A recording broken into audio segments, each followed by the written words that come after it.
जानता हूँ कि 15 मिनट ज्यादा बड़ा टाइम नहीं है हमारे पास, तो मैं सबसे पहले शुरुआत वर्ब टू बी से कर रहा हूँ।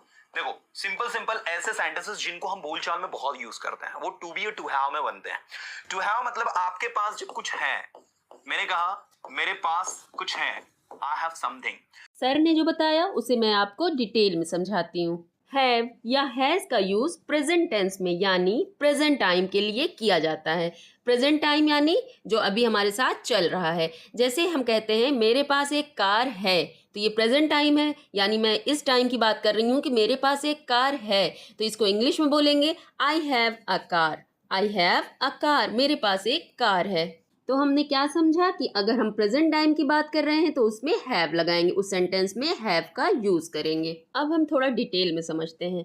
अब जैसे हम कह रहे हैं मेरे पास एक कंप्यूटर है, तो इसे हम क्या कहेंगे? I have a computer. I have a computer. मेरे पास एक बाइक है, I have a bike. I have a bike, हम बोलेंगे आई हैव अ बाइक, मेरे पास एक बाइक है। हमारे पास पुस्तकें नहीं हैं। अब हम नेगेटिव में बात कर रहे हैं कि हमारे पास पुस्तकें नहीं हैं। तो हमारे पास पुस्तकें नहीं हैं, इसको हम बोलेंगे we have no books. We have no books. We means होता है हम या हमारे, हैव प्रेजेंट टाइम के लिए लगाते हैं, नो मीन्स होता है नहीं, बुक्स मीन्स होती हैं किताबें। हमारे पास किताबें नहीं हैं तो हम बोलेंगे वी हैव नो बुक्स। हमारे पास किताबें नहीं हैं। क्या तुम्हारे पास घोड़ा है? जैसे हम किसी से पूछते हैं ना कि क्या तुम्हारे पास घोड़ा है, तो हम बोलेंगे have you a horse. Have you a horse. Have इसलिए हम पहले लगा रहे हैं क्योंकि हमने क्वेश्चन पूछा है। यहाँ पे अगर हम क्वेश्चन किसी से पूछते हैं तो हम बोलेंगे have. Have you a horse. Horse means होता है घोड़ा। तुम्हारे पास एक घोड़ा है, हैव यू अ हॉर्स। मेरे पास एक गाय है। जैसे हम किसी से बता रहे होते हैं ना कि मेरे पास एक गाय है, तो हम क्या बोलेंगे? I have a cow. I have a काऊ, मेरे पास एक गाय है। काऊ मीन्स होता है गाय। आई हैव अ काऊ, मेरे पास एक गाय है। तुम्हारे पास एक घड़ी है, you have a watch. You have a watch, तुम्हारे पास एक घड़ी है। वॉच मीन्स होती है घड़ी। सीता के पास 2 मोबाइल है। जैसे हम किसी से बता रहे हैं कि सीता के पास 2 मोबाइल है, तो हम बोलेंगे Sita has 2 mobiles. Sita has 2 mobiles. हम किसी और के बारे में बता रहे हैं, इसलिए हम बोलेंगे सीता हैज़, यहाँ पे हैज़ का यूज़ करेंगे। Sita has 2 mobiles. सीता के पास 2 मोबाइल हैं। अब है मोहन आगरा जा चुका है। जैसे हम किसी से कह रहे हैं कि मोहन आगरा जा चुका है, तो हम बोलेंगे Mohan has gone to Agra. Gone means होता है जा चुका है, यहाँ पर कहा गया है तो इसलिए हम लगाएंगे गॉन। गो मीन्स होता है जाना। अगर जा चुका है कह रहे हैं तो हम वहाँ पे लगाएंगे gone. Mohan has gone to Agra. Mohan Agra जा चुका है। उसके पास 2 घड़ी है। उसके पास 2 घड़ी है, तो हम क्या कहेंगे? He has 2 watches. He has 2 watches. उसके पास 2 घड़ी हैं। वॉच मीन्स होता है घड़ी, और घड़ी हैं, 2 घड़ी हैं, इसलिए हमने कहा है वॉचेस। He has 2 watches. उसके पास 2 घड़ी हैं। यहाँ किसी और के बारे में बता रहे हैं, इसलिए हमने हैज़ लगाया है। ही हैज़ 2 वॉचेस, उसके पास 2 घड़ी हैं। अब है रमेश खाना खा चुका है। रमेश खाना खा चुका है, इसको हम बोलेंगे Ramesh has eaten food.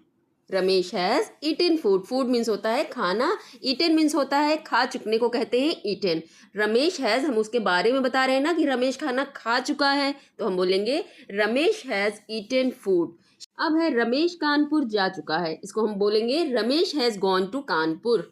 Ramesh has gone to Kanpur. Gone means होता है जा चुका है, हम कह रहे हैं ना, तो इसलिए हम लगाएंगे gone to. Ramesh has gone to Kanpur. जिन हिंदी वाक्यों की क्रियाओं के अंत में पढ़ा, पढ़ी, पढ़े या पढ़ता था, पढ़ती थी, पढ़ते थे आए, तो उन क्रियाओं में हैड टू का प्रयोग होता है। हैज़ टू तथा हैव टू के पास्ट टेंस के रूप में हैड टू का प्रयोग होता है। एग्जाम्पल, उसे कल आगरा जाना पड़ा। यहाँ पे पड़ा है ना, तो हम कहेंगे he had to go to Agra. उसे कल आगरा जाना पड़ा। He had to go to Agra. उसे कल आगरा जाना पड़ा। मुझे अपनी कार बेचनी पड़ी। मुझे अपनी कार बेचनी पड़ी, तो यहाँ पर भी हम हैड का यूज़ करेंगे। I had to sell my car. I had to sell my car. Sell means होता है बेचना। मुझे अपनी कार बेचनी पड़ी, इसलिए हम बोलेंगे I had to sell my car. Ram को 2 बजे निकलना पड़ा, तो Ram had to leave at 2 o'clock। Ram had to leave at 2 o'clock। Rahul को कमरे साफ करने पड़ते थे, तो हम बोलेंगे Rahul had to clean the room. Rahul had to clean the room. Clean means होता है साफ। राहुल को कमरे साफ करने पड़ते थे, इसलिए हम बोलेंगे Rahul had to clean the room. Raju को कौन सी जगह जाना पड़ा? अब हम किसी से कह रहे हैं, क्वेश्चन कर रहे हैं कि राजू को कौन सी जगह जाना पड़ा, तो हम बोलेंगे which place Raju have to go. Which place Raju have to go. Which means कौन सी। राजू को कौन सी जगह जाना पड़ा, तो हम बोलेंगे which place Raju have to go. Raju को कौन सी जगह जानी पड़ी। तो आज की वीडियो में आपने had to, have to, has to का यूज़ तो देख ही लिया, और आपको क्या समझ में आया मुझे कमेंट करके ज़रूर बताइएगा। और नेक्स्ट वीडियो मुझे क्या बनानी है ये आप मुझे ज़रूर सजेस्ट करिएगा। और अगर वीडियो अच्छी लगी हो तो लाइक, शेयर एंड सब्सक्राइब ज़रूर करिएगा।